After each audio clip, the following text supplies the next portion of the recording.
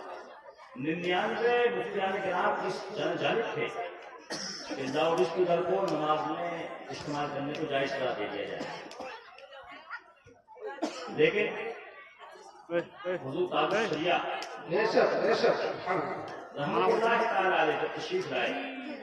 اور مفتیان کرام کی بات آپ کے ذریعے اس کے ذریعے آپ کے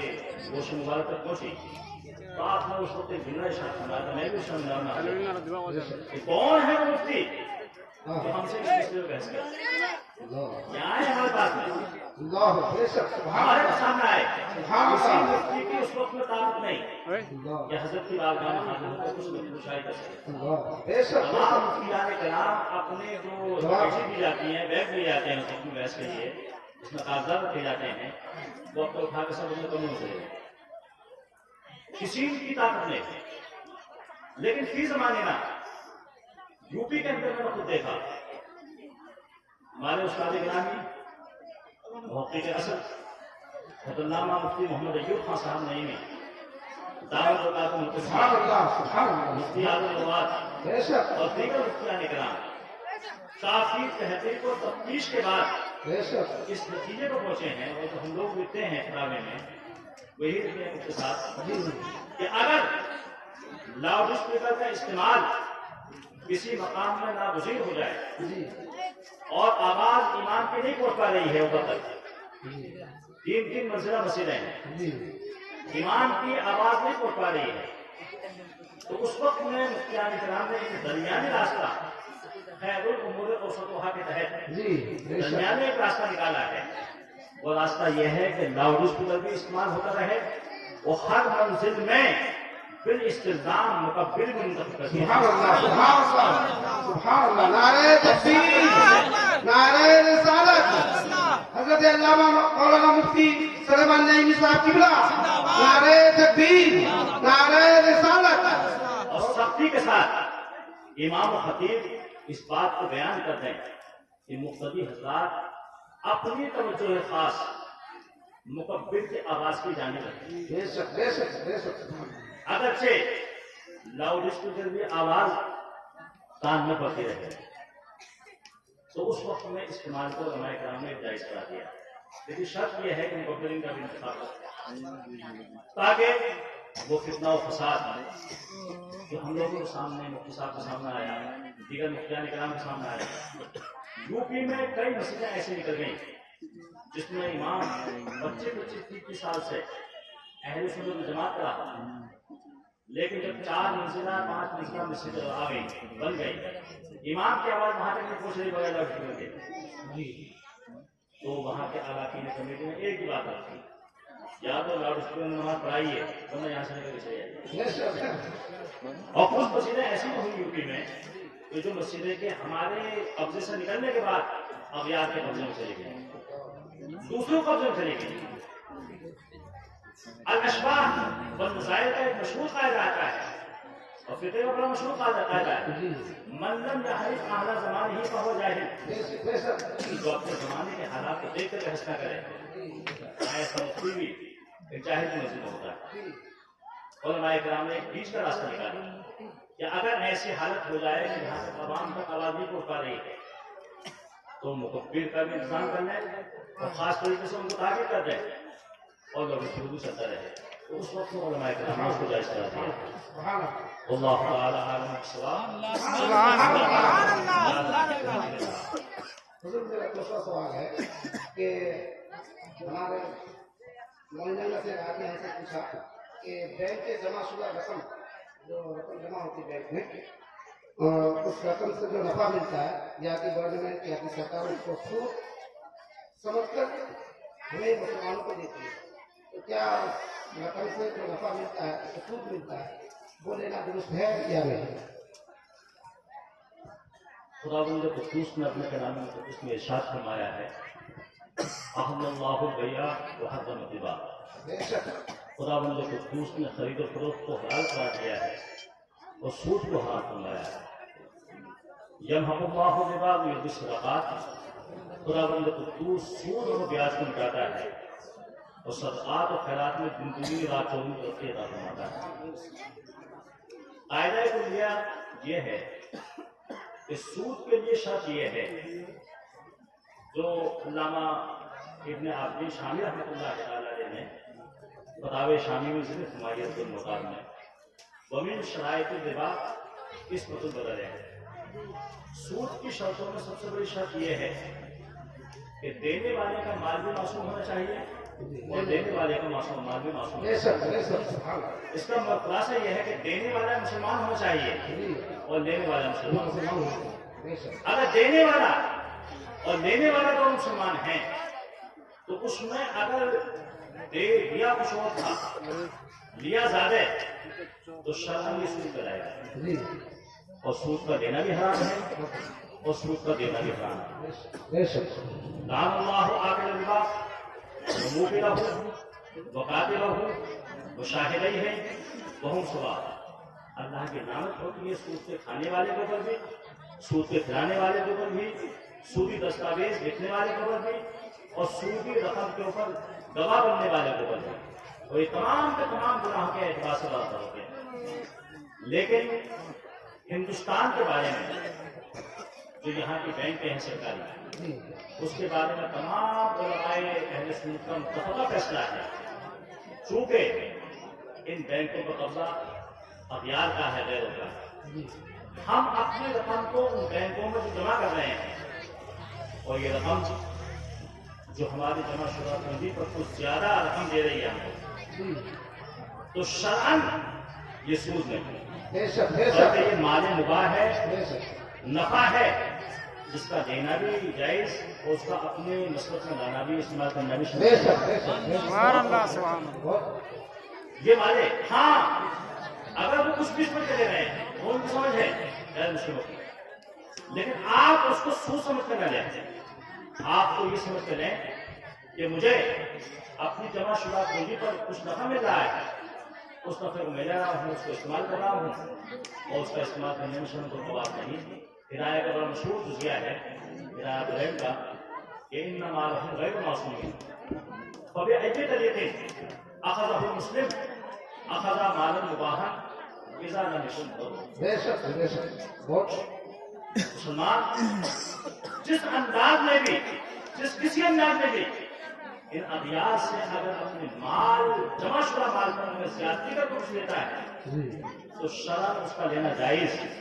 جب یہ مسلمان کی جانب اسلام کی جانب خوشنمائی نہ ہو بدہدی نہ ہو وعدہ خلافی نہ ہو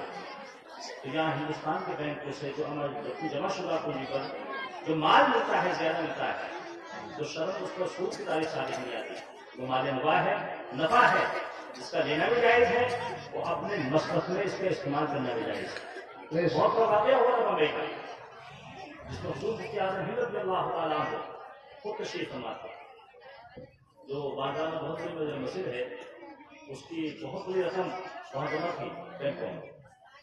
مسجد والوں نے اصل رقم کو نکال دیا